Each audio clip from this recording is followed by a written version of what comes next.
Mesdames, Messieurs, chers compatriotes, je voudrais faire mienne cette réflexion de Nelson Mandela. Je cite: « Au cours de ma vie, je me suis consacré à la lutte de mon peuple. J'ai lutté contre la domination blanche et j'ai lutté contre la domination noire. J'ai défendu l'idéal d'une société libre et démocratique dans laquelle tous vivraient en harmonie et avec des chances égales. J'espère vivre pour réaliser cet idéal, mais s'il le faut, c'est un idéal pour lequel je suis prêt à mourir. » Fin de citation. Chers compatriotes, en dépit des potentialités naturelles énormes, notre pays, le Gabon, ne jouit que d'une stabilité politique, économique et sociale de façade. En effet, comme s'interroge d'ailleurs à juste titre le juge Eva Joly, je cite, « Le Gabon est-il ce pays riche qui exporte plus de 13 milliards de dollars de pétrole par an, soit 6 milliards de francs CFA, qui a un PIB par habitant largement au-dessus de la moyenne africaine, 6 397 dollars, soit plus de 3 millions de francs CFA, ou ce pays pauvre, où l'espérance de vie est fixée à 55 ans pour les femmes et 53 ans pour les hommes, ce qui leur laisse un an de moins que les Malgaches nés sur un sol sans pétrole. » Vous comprenez finalement que, à travers ces chiffres, les Gabonais ne jouissent pas réellement des revenus de leurs matières premières et principalement ici du pétrole. Comment comprendre que le Gabon, 84e pays le plus riche au monde, s'agissant du produit intérieur brut par habitant, se retrouve classé 124e pays sur 177 pays à l'indice de développement humain? Vous comprenez que ce sont des indices qui reposent sur la qualité de vie des habitants d'un pays. Comment expliquer que notre pays, 49 ans après son indépendance et 42 ans après l'accession d'Omar Bongo au pouvoir, ne dispose que de 1243 km de routes bitumées hors voirie sur un réseau routier national de 9170 km, soit un pourcentage famélique de 13%. En 42 ans de pouvoir, le PDG n'a-t-il pu construire que 25 km de route par an en moyenne? Chacun d'entre nous le sait, rien qu'à se rendre à l'intérieur de notre pays, quand vous partez d'un département à un autre, vous franchissez des zones impraticables. Vous franchissez des zones qu'on peut qualifier des routes d'éléphants. Dans le monde, comment expliquer et comment accepter que notre pays ait en Afrique subsaharienne la plus basse densité de routes, soit 41 km de route pour 1000 km²? Comment expliquer, comment admettre que dans un pays producteur et exportateur de pétrole, le gaz ne serve que de façon très marginale à la production de l'énergie? Comment imaginer qu'un pays qui dispose de nombreux cours d'eau et qui dispose d'énormes potentialités hydroélectriques ne puisse pas couvrir convenablement la demande énergétique et hydraulique du pays?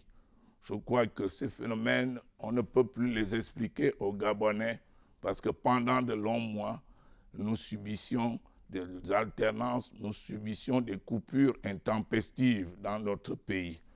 Comment admettre que dans un pays aussi riche et aussi peu peuplé, 60% de la population vive en dessous du seuil de pauvreté, c'est-à-dire avec moins d'1 dollar par jour, Vous comprenez finalement, chers compatriotes, qu'avec des chiffres que nous avons cités tout à l'heure plus haut, nous ne puissions pas expliquer pourquoi un Gabonais peut vivre aujourd'hui avec moins d'$1 par jour.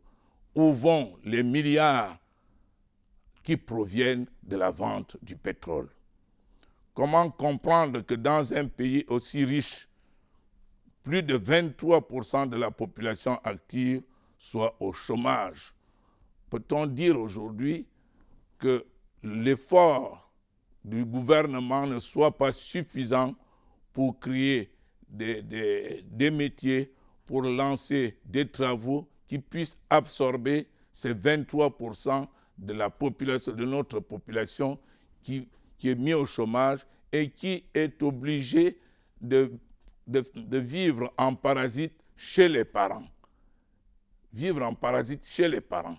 Nous disons, nous au Morena, qu'il faudra que nous lancions des grands travaux dans ce pays, ces grands travaux qui pourront permettre à ces chômeurs de pouvoir retrouver du travail, qui pourront permettre à notre pays de pouvoir s'engager dans la voie du développement. Et en somme, qu'est-ce que l'exploitation du pétrole, du manganèse, du bois, de l'uranium et de bien d'autres richesses aura apporté aux Gabonais pendant 42 ans de dictature de PDG? Et pourtant, que d'avertissements ont été donnés au pouvoir PDG afin qu'il change de direction. Le mouvement de redressement national Morena, au péril de la vie de ses fondateurs en 1981, attirait déjà l'attention à travers le livre blanc de la communauté nationale et internationale sur les dérives de ce système. Moi qui vous parle aujourd'hui, je suis membre fondateur du mouvement de redressement national. Ce parti dont certains parlent avec beaucoup de légèreté aujourd'hui, ce parti dont les fondateurs ont pris le risque de poser les problèmes fondamentaux de la gestion de ce pays. Et ce parti que le pouvoir a essayé de diviser. De diviser, nous le savons tous, il faut diviser pour mieux régner. Le pouvoir a tout fait pour que le Morena soit mis en miettes, pour qu'en face de lui, il ne puisse pas avoir une alternative, pour empêcher qu'il y ait une alternance politique qui peut permettre au peuple gabonais de respirer. C'est le PDG qui a tout fait pour qu'aujourd'hui, le Morena puisse apparaître comme un parti marginal. Nous avons plusieurs partis qui sont issus du mouvement de redressement national.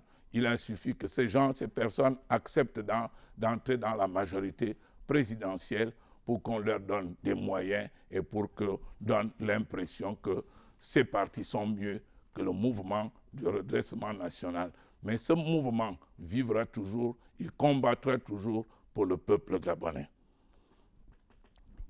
N'en déplaise à certains, le PDG et ses satellites n'a plus de ressort et ne peut plus rien proposer de neuf à une population désabusée qui sait que seul le changement véritable pourrait le sortir de l'abîme et du désespoir dans lequel elle est empêtrée. Cette alternance, ce changement ne peuvent être incarnés réellement que par le mouvement de redressement national. Certains ont pu dire dans certains endroits qu'il fallait que nous puissions avoir une expérience, mais laquelle? L'expérience de 42 ans. L'expérience de 42 ans de pouvoir dont les résultats sont catastrophiques. Chers compatriotes, le 30 août prochain, la Providence vous offre l'opportunité de donner une sanction politique sans appel aux responsables de cette déroute économique, politique et financière et sociale. Ce jour-là, le peuple gabonais devra prendre ses responsabilités devant l'histoire en portant pour la première fois au pouvoir un homme neuf, un homme intègre et compétent, capable de traduire très rapidement en actes les aspirations de progrès du peuple gabonais. Mon programme s'articule autour d'un triptyque cohérent et complémentaire, moralisé, modernisé, anticipé. Nous voulons moraliser la vie publique pour que plus jamais une famille, un clan, une maison ne puisse s'accaparer des richesses du Gabon aux grandes dames du peuple gabonais meurtri. Nous voulons réintroduire les valeurs morales dans la société, le goût de l'effort, le sens de la responsabilité, le respect du prochain et des institutions, un fort sentiment d'honneur et de dignité. Nous voulons moderniser ces institutions et notre administration afin qu'elles puissent jouer pleinement leur rôle pour garantir l'exercice des libertés et créer les conditions d'un développement économique et social au profit de tous. Nous voulons engager le peuple gabonais dans un projet d'avenir en mettant tous les moyens disponibles à la disposition de l'épanouissement de notre jeunesse. Tous les enfants du Gabon ont droit à une éducation de qualité. Tous les enfants du Gabon ont le droit d'être heureux. Tous les enfants du Gabon ont le droit de vivre, d'être bien soignés et protégés. Tous les enfants du Gabon doivent être accompagnés de manière attentive et bienveillante. Ainsi, ils pourront se positionner avantageusement et tirer profit de toutes ces opportunités qui se présenteront à eux au cours du 21e siècle de connaissances qui s'annoncent à eux. Voici mon ambition pour le Gabon. Je compte sur vous pour la réaliser avec vous. Que vive le peuple gabonais, que vive le Gabon. Je vous remercie.